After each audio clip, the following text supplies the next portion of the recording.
আসসালামু আলাইকুম রহমতুল্লাহি ওয়া বারাকাতুহু। আজকে সেপ্টেম্বর মাসের 1 তারিখ 2025 সাল। আমি মোহাম্মদ রুকনুদ্দিন, নান্দিনা, জামালপুর সদর থানা, জামালপুর জেলা, বাংলাদেশ আমার দেশ। মহান সৃষ্টিকর্তার দরবারে লক্ষ লক্ষ শুকরিয়া আদায় করি যে মহান সৃষ্টিকর্তা আমাকে কথা বলার মতন তৌফিক দান করছেন। এর জন্য মহান সৃষ্টিকর্তা ঈশ্বরকে আমি ধন্যবাদ জানাই। গড থ্যাংক ইউ, তোমাকে ধন্যবাদ জানাই। মহান সৃষ্টিকর্তার অশেষ কৃপায় আমি কথা বলতে পারতেছি। আসলে সৃষ্টিকর্তার হুকুম ছাড়া বান্দা কোনো কিছুই করতে পারে না। বান্দা সম্পূর্ণটাই সৃষ্টিকর্তার উপর নির্ভরশীল। বান্দা চোখ দিয়ে দেখতেছে, এখানেও আল্লাহ তাআলার হুকুম কাজ করতেছে। বান্দা হাত লড়াইতেছে, এখানেও আল্লাহ তাআলার হুকুম কাজ করতেছে। বান্দা পা দিয়ে হাঁটতেছে, এখানেও আল্লাহ তাআলার হুকুম কাজ করতেছে। সবকিছুর ভিতরে আল্লাহ তাআলার হুকুম আছে। এটা দেখা যায় না, আল্লাহ তাআলাকে দেখা যায় না, ধরা যায় না, ছোঁয়া যায় না। আল্লাহ তাআলা অদৃশ্য একটা শক্তি, যেটা অনুভব করা যায়। আল্লাহ সুবহানাহু ওয়া তাআলা আমাদের প্রফেট মুহাম্মদ সাল্লাল্লাহু আলাইহি ওয়াসাল্লামকে মহামানব করে দুনিয়াতে পাঠাইছেন। সমস্ত নবী রাসূলের এলেমকে যদি একত্রিত করা হয়, আটলান্টিক মহাসাগর, প্রশান্ত মহাসাগর, সমুদ্র মহাসাগরের পানিকে এক করার পরে সুয়ের আগার ভিতরে যে পরিমাণ পানি আসবে, ওই পরিমাণ এলেম এবং জ্ঞান সমস্ত আদম আলাইহিসসালাম থেকে নিয়ে ঈসা আলাইহিসসালাম পর্যন্ত দেওয়া হয়েছে। আর পুরা সাগরের এলেম হইতেছে আমাদের নবী মুহাম্মদ সাল্লাল্লাহু আলাইহি ওয়াসাল্লামের নিকট। এই জন্য আল্লাহ রাসূল সাল্লাল্লাহু আলাইহি ওয়াসাল্লামকে আল্লাহ তাআলা মেরাজে নিয়ে আল্লাহ তাআলা আরশে আজিমে আল্লাহ রসুল এবং আল্লাহ পাশাপাশি তীর ধনুকের মতন পাশাপাশি বসে কথোপকথন হয়েছে। তাকে জান্নাত দেখানো হয়েছে, জাহান্নাম দেখানো হয়েছে, সমস্ত কিছু দেখানো হয়েছে। তিনাকে এখান থেকে নিয়ে যাইতে সময় প্রথম তাকে বুরাকের মাধ্যমে নিয়ে যাওয়া হয়। তিনি মসজিদে আকসা, বাইতুল আকসাতে ওখানে ইমামতি করেন। 1,24,000 নবী রাসূলের গণের ইমামতি করার পরে, ওখানে নামাজ আদায় করার পরে, তারপরে তো নাকি বুরাকের মাধ্যমে, তারপর রবের মাধ্যমে আল্লাহ তাআলার সান্নিধ্যে নিয়ে যাওয়া হয়। তিনি সমস্ত কিছু দেখে আসছেন যে মৃত্যুর পরের যে জীবন, মৃত্যুর পরে যে মানুষ, তার যে স্বাভাবিক জীবন থাকবে না, সে সমস্তটাই আল্লাহ তাআলা তার কাছ থেকে, আল্লাহ তাআলা বলছেন মুমিনের জানমাল আমি কিনে নিচ্ছি জান্নাতের বিনিময়। তো আল্লাহ তাআলার কাছে তাকে পুরোপুরি আত্মসমর্পণ করতে হবে। আমাদের নবী মুহাম্মদ সাল্লাল্লাহু আলাইহি ওয়াসাল্লাম বিভিন্নভাবে বিভিন্ন আঙ্গিকে সতর্ক করছেন উম্মতকে। সেই জন্য আমাদের আসল উদ্দেশ্য দুনিয়া না, আমাদের আসল উদ্দেশ্য হইতেছে আখিরাত। আমরা দুনিয়াতে যে যে অবস্থায় থাকি না কেন, দুঃখে কষ্টে থাকি, কষ্টে থাকি, যন্ত্রণায় থাকি, বেদনায় থাকি, এটা দুনিয়া অল্প ক্ষণস্থায়ী এক জীবন। এই জীবনটা আল্লাহ তাআলা বলছেন যে সাআতান, কিছু সময়। এই কিছু সময়ের ভিতরে আমাকে আল্লাহ তাআলার রাজামন্দি যদি আমি রাজি খুশি করে যেতে পারি, তাহলে আল্লাহ সুবহানাহু ওয়া তাআলা হয়তো আমাকে জান্নাত দান করবেন, আল্লাহ তাআলা সন্তুষ্টি দান করবেন। আর যদি আল্লাহ তাআলা রাজামন্দি না করতে পারি, তাহলে আল্লাহ তাআলা আমার প্রতি গুসা হবেন, নারাজ হবেন। দুনিয়ার কষ্ট কি, সমস্ত দুনিয়ার মানুষের কষ্ট একত্রিত করলে জাহান্নামের যে কষ্ট হবে, ওই কষ্টটা 1 সেকেন্ড কুলাইতে পারবে না। আর দুনিয়ার মানুষের সমস্ত আমোদ আল্লাহ, একদম আদম আলাইহিস সালাম থেকে নিয়ে কিয়ামতের লাস্ট ব্যক্তিটা পর্যন্ত যত রকম আমোদ আল্লাহ যা কিছু হইতেছে, সমস্ত আমোদ আল্লাহ যদি একত্রিত করা হয়, তারপরেও একটা জান্নাতি যে পরিমাণ সে সুখ পাবে, আনন্দ পাবে, ওই পরিমাণ সুখ এবং আনন্দ, ওই পরিমাণের এই সুখ এবং আনন্দ এক জাররা পরিমাণ সমান। সেই জন্য দুনিয়া এবং আখিরাতের জীবন জিন্দেগি এটা হইতেছে সম্পূর্ণটাই মানে নির্ভর করতেছে আল্লাহ তাআলার এখানে দুনিয়াবি সন্তুষ্টির উপর, আল্লাহ তাআলার সন্তুষ্টির উপর। সেই জন্য আমরা যে যে অবস্থায় থাকি না কেন, আমাদের উদ্দেশ্য থাকবে আখিরাত, আমাদের লক্ষ্য থাকবে আখিরাত। আমরা আখিরাতের জন্য আসছি। আল্লাহ তাআলা আমাদেরকে আখিরাতের জন্য দুনিয়াতে প্রেরণ করছেন, এবং কি আমরা দুনিয়াতে এসে আল্লাহ তাআলার হুকুমকে মানব।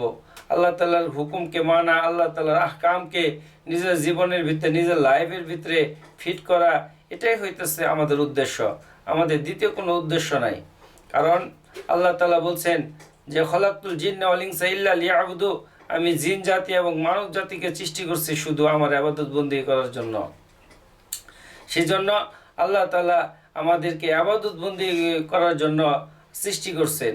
এখন আমাকে দুনিয়াতে আইসে বসবাস করতেছে, আমাদের বিবাহ করতে হইতেছে, সংসার করতে হইতেছে, বিভিন্ন রকম ফিতনা ফাসাদ থেকে নিয়ে চাষাবাদ, ক্ষেত খামার, এগুলো আমাদের করতে হইতেছে।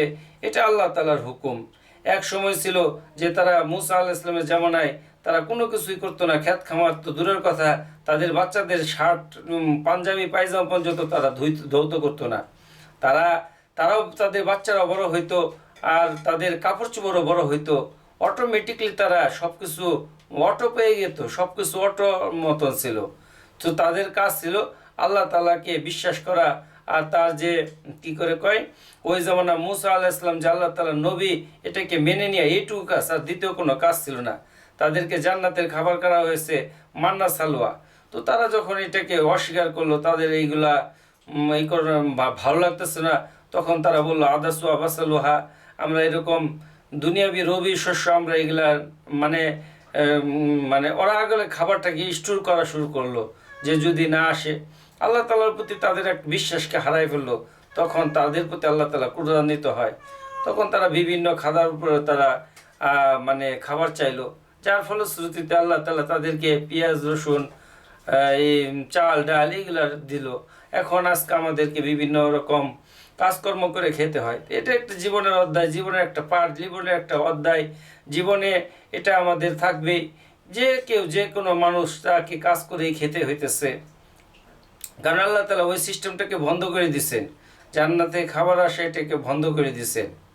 সেই জন্য আমরা মহান সৃষ্টিকর্তার দরবারে সবসময় শুকরিয়া আদায় করব যে আল্লাহ তুমি আমাদেরকে দুনিয়াতে যতদিন রাখো তোমার সন্তুষ্টির উপর রাখো, তোমার রেজামন্দির উপর রাখো। আমাদের দ্বারা এমন কোনো কৃতকলাপ করে না যার দ্বারা তুমি আমাদের প্রতি নারাজ হও।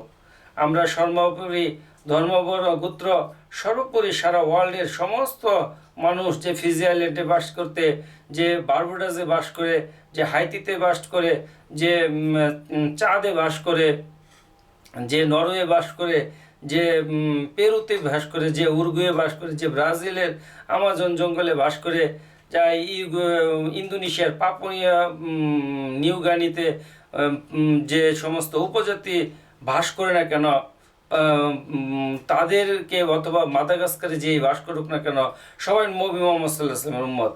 চাই সেই হিন্দু হোক, খ্রিস্টান হোক, বৌদ্ধ হোক, মানে কি করে কয় অন্য ধর্মাবলম্বী যেই হোক না কেন, নবী মুহাম্মদ সাল্লাল্লাহু আলাইহি ওয়াসাল্লামের উম্মত। আর উম্মত হিসেবে আমাদের কর্তব্য হইতেছে একে অপরের প্রতি শ্রদ্ধাশীল হওয়া, একে অপরের প্রতি আন্তরিক হওয়া, একে অপরের প্রতি ভ্রাতৃত্ববোধ বজায় রাখা। আমাদের চরিত্র, আমাদের চালচলন দেখে মানুষ এখান থেকে শিখবে। মুসলমানদের কৃতকর্ম, তাদের কৃতকর্ম হবে সবচেয়ে উত্তম চরিত্র অধিকারী। আমাদের রাসূলুল্লাহ সাল্লাল্লাহু আলাইহি ওয়াসাল্লাম সবচেয়ে উত্তম চরিত্রের অধিকারী ছিল। তাকে আল্লাহ রাসূল সাল্লাল্লাহু আলাইহি ওয়াসাল্লাম যে রাস্তা দিয়ে হাঁটে যেত, ওই রাস্তার ভিতরে একটা বুড়ি ছিল, সে কাঁটা বিছিয়ে দিত। আর ওই বুড়ি যখন অসুস্থ হইল, তখন আল্লাহ রাসূল সাল্লাল্লাহু আলাইহি ওয়াসাল্লাম তাকে দেখতে গেছে। তার ছিল এরকম মন মানসিকতা। আমাদের মনের ভিতরে যদি ওই ধরনের মাইন্ড সেটিং না থাকে, তাহলে আমাদের আসলে আমি যাকে কষ্ট দেওয়ার জন্য প্রস্তুতি নেই, আসলে তার কিচ্ছু হয় না। বরং যে কষ্ট দেয়, সে যে এটা নিয়ে ভাবে, কল্পনা করে, জল্পনা করে, এর জন্য সে যে বিভিন্ন ধরনের পলিসি এখতিয়ার করে, প্রিপারেশন নেয়, এর জন্য সেই অ্যাংজাইটিতে ভুগে, সেই টেনশন ফিল করে, সেই আনইজি ফিল করে, এবং সেই এক সময় নিজের কাছে প্রশ্নবিদ্ধ হয়, আমি এগুলো কী করলাম, আমার তো এগুলো করা ঠিক হয় নাই। কারণ বিবেক সবসময় জাগ্রত থাকে, বিবেক সবসময় ভালো এবং মন্দকে ফারাক করার মতন তৌফিক দান করে। তৌফিক দান করছে আল্লাহ তাআলা, সেই জন্য ভালো মন্দ সে ফারাক জানে। তো আমি যারা বিশেষ করে শারীরিক প্রতিবন্ধী আছে, তাদেরকে বিভিন্নভাবে বিভিন্ন আঙ্গিকে তাদের সাথে কথা বললে বোঝা যায়, তারা বলে যে আমাদেরকে মানুষ এইভাবে কষ্ট দেয়, এইভাবে কষ্ট দেয়। নিজের পরিবার থেকে তারা অবহেলিত থাকে, নিজের পরিবারের থেকে তাদের কষ্টটা সবচেয়ে বেশি আসে। সেই জন্য আমার জুদা এই শারীরিক প্রতিবন্ধী যারা হয়েছেন বা এরকম দুর্ঘটনা হয়েছে, হয়তো আজকে আপনার কাছে অনেক কিছু আছে, কিন্তু কালকে এক সময় কেউ থাকবে না, কারণ সবাই বোঝা মনে করবে। সেই জন্য আমার কথা হলো যে আপনারা কখনো সাহস হারাবেন না, এবং নিজেরা সবসময় বুকের ভিতরে সহজ সাহস নিয়ে চলাফেরা করবেন এবং সবসময় মহান সৃষ্টিকর্তার উপরে ভরসা করবেন। মহান সৃষ্টিকর্তা হইতেছে সবকিছুর মালিক, সৃষ্টিকর্তা হর্তা কর্তা ধর্তা সবকিছুর মালিক হইতেছে মহান সৃষ্টিকর্তা রব্বুল আলামিন। সেই জন্য আল্লাহ সুবহানাহু ওয়া তাআলার প্রতি পরিপূর্ণ তাওয়াক্কুল এবং বিশ্বাস রেখেই চলতে হবে। কারণ এই দুনিয়া অল্প সময়ের জিন্দগি, যদি আল্লাহর উপর পরিপূর্ণ তাওয়াক্কুল এবং বিশ্বাস রেখে আমি যদি ইমানের সহিত আমার মৃত্যু হয়, তো আমার মৌতের পরই আমার আর কষ্ট থাকবে না, দুঃখ থাকবে না, যন্ত্রণা থাকবে না। আমি ওখান থেকে আমার জান্নাতের যে হাওয়া আমাকে কবরের সঙ্গে মানে একটা অবস্থা তৈরি করা হবে, ওখানে আমি আরামে আমি ঘুমাইতে থাকবো। আর যখন সিংহায় ফু দিব তারপর আমি ঘুম থেকে উঠবো। অথবা বলেছে কমপক্ষে 40,000 বছর কবরে থাকতে হবে, অথবা দুনিয়ার 1,000 বছর আখেরাতের এক একটা দিন হবে। সেই জন্য সে ঘুমাবে আর সে বলবে এত তাড়াতাড়ি কীভাবে কিয়ামত শুরু হয়ে গেল। সেই জন্য আমরা দুনিয়ার জীবনটাকে আমাদের আসল লাইফ না মনে করি। আমাদের দুনিয়ার জীবনটা হইতেছে আখেরাতের শ্রেষ্ঠ স্বরূপ, খ্যাত স্বরূপ। আমরা এখান থেকে যে ভালো আমল করব এরই ফলস্বরূপ আমরা আখেরাতে পাব।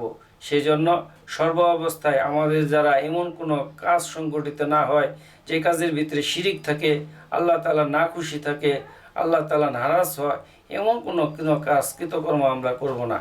আমাদের প্রতি সবসময় আল্লাহ তাআলার রহমত বৃষ্টির নয় বর্ষিত হইতেছে, এটা আমরা বুঝি না।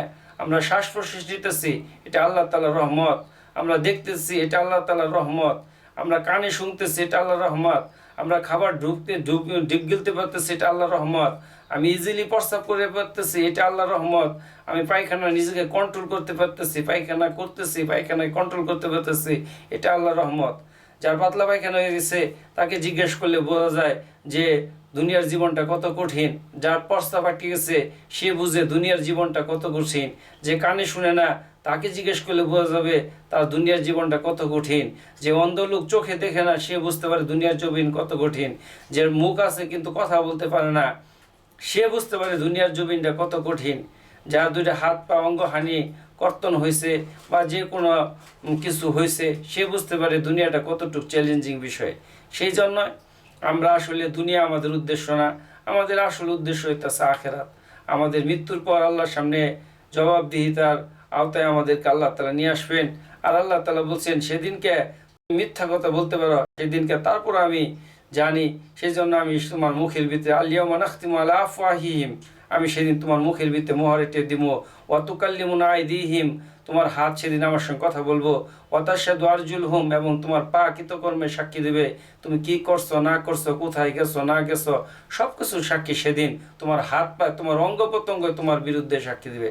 আর সেদিন আফসোস করে সেই ব্যক্তি বলতে থাকবে হায় আফসোস, আজকে যদি ইয়া লাইতাহা কানাতিল কাদিয়া মা আগনা আন্নি মালিয়া হালাকা আন্নি সুলতানিয়া, সে আফসোস করতে বলতে থাকবে হায় আফসোস, আমি কাদের জন্য এগুলো করলাম। আজকে আমার শরীরের অঙ্গ প্রত্যঙ্গ আমার বিরুদ্ধে কথা বলতেছে। হ্যাঁ, আজকে আমার দুনিয়াতে কত বাদশাহী ছিল, আজকে আমার কোনো কাজে আসলো না। আমার কত ক্ষমতা ছিল, কত কিছু ছিল, প্রভাব প্রতিপত্তি আছে, কোনো কিছুই কাজে আসলো না।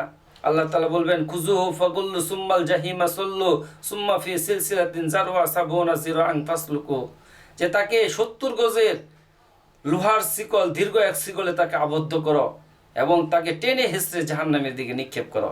তাহলে সেদিনকে আমার অবস্থা কি হবে? আর সেটাও যে দুনিয়ার জীবন যে একটা শেষ হয়, কিন্তু আখেরাতের জীবন তো শেষ হবে না। সেখানে আমাকে আখেরাতে আবাদুল আবাদ জীবন আমাকে থাকতে হবে। সেই জন্য আমাদের আসল উদ্দেশ্য হইতেছে আখেরাত। দুনিয়াতে আমরা এখানে আসছি আখেরাতের জন্য আসছি। আল্লাহ তাআলা আমাদেরকে দুনিয়াতে পাঠাইছেন আখেরাতের জন্য। সেই জন্য আমার কথার ভিতরে 14 মিনিটের উপরে ভিডিও হয়ে গেছে। আমার কথার ভিতরে কোনো ভুল বেয়াদবি হলে অবশ্যই ক্ষমা দৃষ্টি দেখবেন অথবা সংশোধন করে দিবেন। Slip of tongue. আমি মোহাম্মদ রুকনুদ্দিন আবারও বলতেছি, জামালপুর সদর থানার অধিবাসী। বাংলাদেশ আমার দেশ, নান্দিনা রানাগাছা ইউনিয়ন, বাংলাদেশ আমার দেশ। আল্লাহ তাআলা আমাকে মাফ করুক, উম্মতে মুহাম্মদীকে মাফ করিয়ে দেখ। উম্মতে মুহাম্মদীকে আল্লাহ তাআলা সবাইকে দিনের খেদমত করার তৌফিক দান করুক এবং সারা ওয়ার্ল্ডের সমস্ত জিন এবং ইনসানকে আল্লাহ তাআলা হেদায়েত দান করুক, হেদায়েতকে আম করে দেখ। তামুক, হিমা, কাঁচা ঘর, পাকা ঘর, রাজপ্রাসাদ, বাদশাহ থেকে নিয়ে, রাজা বাদশাহ থেকে নিয়ে, ফকির মিসকিন থেকে নিয়ে, নর্মাল থেকে নিয়ে, মধ্যবিত্ত থেকে নিয়ে, হাই লেভেল থেকে নিয়ে, Africa, Madagascar, Somalia, Congo, Tunisia, যে সমস্ত মোজাম্বিক, জিম্বাবুই, যে সমস্ত গরিব রাষ্ট্রগুলো আছে, নিগ্রোরা যারা আজকে তাদেরকে বিভিন্ন রকম মানবতার জীবনযাপন করতে হইতেছে, খাদ্য, বস্ত্র, বাসস্থান এবং কি ঘরবাড়ির সঙ্গে তাদের যে এক প্রতিকূল অবস্থা, ঝড় তুফানের অবস্থা ভিতরে বিভিন্ন রকম মরুভূমি, সাহারা মরুভূমিতে যারা বাস করে, বিভিন্ন ধরনের জীবজন্তুর সঙ্গে যাদেরকে মোকাবেলা করে চলতে হয়, তো সবাইকে আল্লাহ তাআলা সর্বোপরি হেফাজত করুক। হেফাজতের মালিক একমাত্র আল্লাহ তাআলা, এখানে কোনো সন্দেহ লেশ মাত্র নাই। আল্লাহ চাইলে সবাইকে সোনা দিয়ে ঘর বানাই দিতে পারেন, আল্লাহ চাইলে সবাইকে স্বর্ণের সিঁড়ি বানাই দিতে পারেন, আল্লাহ চাইলে সবাইকে স্বর্ণের রূপা দিয়ে থালি গ্লাস বানাই দিতে পারেন। আল্লাহ তাআলার কাছে কোনো কিছু অসম্ভব না। আল্লাহ তাআলা নিজেই বলছেন, ওয়াইমিন শাইইন ইল্লা ইনদানা খাযাইনু ওয়া মা নুনাজ্জিলু ইল্লা বিকদরিন মালুম। আমার কাছে প্রত্যেক জিনিসের খাজানার ভান্ডার রয়ে গেছে, এমন কোনো জিনিস নাই যে আমার কাছে ওটার ভান্ডার নাই। সমস্ত জিন এবং ইনসান সবাই একত্রিত হয়ে তার দাবির মতন সে চাইতেছে, আমার এটা দিতে হবে, আমার এটা দিতে হবে, এটা দিতে হবে। আদম আলাইহিস সালাম থেকে নিয়ে সৃষ্টির লাস্ট পর্যন্ত যে ব্যক্তিটা আসবে, সবার চাওয়া পাওয়া লিখলো। লিপিবদ্ধ করার পরে আল্লাহ তাআলা এক মুহূর্তের ভিতরে সাআতান, এক চোখের পলকে সবাইকে দিয়ে দিবে। কিন্তু আল্লাহ তাআলার খাজানা থেকে আল্লাহ তাআলা বলেন যে একটু যারা পরিমাণও কমতে হবে না। আল্লাহ তাআলা এমন এক সত্তা, সেজন্য ওই মহান সত্তার কাছে আমি নিজেকে আত্মসমর্পণ করব, নিজেকে বিলীন করে দিব, নিজেকে ওই আল্লাহ তাআলার কাছে সম্পূর্ণরূপে সুপুর্দ করে দিব, নিজেকে বিলীন করে দিয়ে আল্লাহ তাআলার হুকুম আর আহকামকে নিজের জীবনের ভিতরে ফিট করব। এটাই হইতেছে আমাদের উদ্দেশ্য। মানুষ হয়ে মানুষের কল্যাণে কাজ করব, মানুষের প্রতি আন্তরিক হব, ধর্ম, বর্ণ, গোত্র নির্বিশেষে সবার প্রতি আমরা আন্তরিক হব। মানবিকতার যে উদাহরণ, ওই দৃষ্টান্ত আমরা স্থাপন করব। ফিলিস্তিনের গাজা, যে সমস্ত রাফা, এই সমস্ত শিশুরাজকে তারা কষ্ট করতেছে, তাদেরকে আল্লাহ তাআলা মুক্তি দান করুক। ওই সমস্ত শিশুরা, তারা জানে না হুতি বিদ্রোহী কারা, তারা জানে না আইএস কারা, তারা জানে না যে হামাস কারা, তারা এগুলো কিন্তু কিচ্ছু জানে না। তারা জানে না ইসরায়েলের প্রেসিডেন্ট বিনিয়ামিন নেতানিয়াহু কে, এগুলো তারা কিচ্ছু জানে না। তারা জানে যে দুইটা ভাত খাওয়া লাগে, এইটুকু, এর কিছু এর বাইরে তাদের কোনো জ্ঞান নাই। তারা তাদের বাবা মাকে হয়তো চিনে, আবার কেউ চেনে না। কিন্তু এই শিশুগুলোর উপর আজকে যে সমস্ত অমানসিক ক্ষুধার যন্ত্রণা বয়ে বেড়াইতে হইতেছে, তারা তো এগুলো কিছুই জানে না। সেই জন্য আল্লাহ তাআলা ফিলিস্তিনি যে সমস্ত যারাই জীবিত আছে তাদেরকে আল্লাহ তাআলা রক্ষা করুক এবং কি সেখানে শান্তির ফয়সালা করুক, সেখানে আল্লাহ তাআলার রহমতকে বর্ষিত হোক। সেখান থেকে ইসরায়েল থেকে মসিহুদ দাজ্জালের আগমন ঘটবে এবং ইমাম মাহাদি মদিনায় জন্মগ্রহণ করবেন, মক্কায় আত্মপ্রকাশ করবেন এবং ঈসা আলাইহিস সালাম আসবেন। সে ঈসা আলাইহিস সালাম দামেস্কের ওই মসজিদ থেকে, আসমান থেকে ঈসা আলাইহিস সালাম নামবেন। যাই হোক, আল্লাহ তাআলা কাছে সবসময় আমরা শান্তি প্রার্থনা করব, কারণ শান্তির মালিক আল্লাহ তাআলা। আল্লাহ তাআলা যদি না শান্তি দেয়, হাজার চেষ্টা করলেও কেউ শান্তি পাবে না। আর আল্লাহ তাআলা যদি শান্তি দেয়, পৃথিবীর কোনো শক্তি নাই সেটাকে ফিরাবে, রদ করবে। সেই জন্য ইজ্জতের মালিক আল্লাহ তাআলা, ইজ্জতকে ছিনাই নেওয়ার মালিক আল্লাহ তাআলা, সম্মান দেওয়ার মালিক আল্লাহ তাআলা, আবার সম্মানকে ছিনাই নেওয়ার মালিক আল্লাহ তাআলা, শান্তি দেওয়ার মালিক আল্লাহ তাআলা, অশান্তির ভিতরে রাখার মালিকও আল্লাহ তাআলা। ওই আল্লাহ তাআলার সাথে আমার সম্পর্ক করা, ডিপলি আমার আল্লাহ তাআলার সাথে সম্পর্ক করা। ওই আল্লাহর সাথে যখন আমার সম্পর্ক হয়ে যাবে, তো আমার ওই আল্লাহর সঙ্গে যখন আমার বন্ধুত্ব হয়ে যাবে, তখন আমার আখেরাতে কোনো ভয় থাকবে না। দুনিয়ার জীবনে হয়তো আমাকে কষ্ট দিবে, আল্লাহ তাআলা পরীক্ষা করার জন্য ইমতিহান করবে, এটা আল্লাহ তাআলা বলছেন। আমি অবশ্যই ওয়ালানাবলুওয়ান্নাকুম বিশাইইম মিনাল খাউফ ওয়াল জু'i ওয়া নাকসিম মিনাল আমওয়ালি ওয়াল আনফুসি ওয়াস সামারাতি ওয়াবাশশিরিস সাবিরিন। আমি তোমাকে অবশ্যই যদি তুমি মুমিন হও, তোমার সাথে আমি এইগুলা করব। মুমিন হইলে আমি তোমাকে এই কয়েকটা জিনিস দিয়ে তোমাকে আমি পরীক্ষা করবই। তুমি যদি এখানে অবিচল থাকো, তুমি যদি এখানে ন্যায় থাকো, যদি প্রতিষ্ঠিত থাকো ওটার উপরে, তাহলে তুমি কি উলাইকা হুমুল মুহতাদিন, তাহলে তুমি হেদায়েত প্রাপ্ত। সেই জন্য আমরা এই দুনিয়ার জীবনে আসি, আমাদেরকে সমস্ত বাধা, কষ্ট, দুঃখ, যন্ত্রণা, চ্যালেঞ্জকে মোকাবেলা করেই চলতে হবে। আজকে আমরা প্রতিটা মুহূর্ত আমরা চ্যালেঞ্জকে মোকাবেলা করে চলতেছি। সেই জন্য আমাদেরকে সবসময় মাথায় রাখতে হবে, সামনে আমি যত বেশি ইমানদার হব, সামনে আমার জন্য তত বেশি পরীক্ষাটা হার্ড হবে। আমাকে ইজ্জত দিয়ে পরীক্ষা করতে পারে যে ইজ্জতের আসনে বসে আমি কি করতেছি, সম্মান দিয়ে পরীক্ষা করতেছেন যে সম্মান দিয়ে আমাকে আমি কি করতেছি। তো আল্লাহ তাআলা পরীক্ষার কোনো শেষ নাই। আল্লাহ তাআলা বিভিন্নভাবে বিভিন্ন আঙ্গিকে বিভিন্ন রূপরেখায় আল্লাহ তাআলা বান্দাকে পরীক্ষা করুক, বান্দার বুঝে আসুক আর না বুঝে আসুক। সেই জন্য স্লিপ অফ টাং, কাইন্ডলি আমার কথার ভিতরে কোনো ভুল ত্রুটি হলে অবশ্যই ক্ষমার দৃষ্টিতে দেখবেন। প্রায় 20 মিনিট 47 সেকেন্ড ভিডিও হয়ে গেছে। আসসালামু আলাইকুম। অন্যান্য ধর্মাবলম্বী যারা আছেন তাদের প্রতি আমার সালাম, শুভেচ্ছা এবং ভালোবাসা রইল। কাইন্ডলি ভিডিওটাকে শেয়ার করে দিবেন।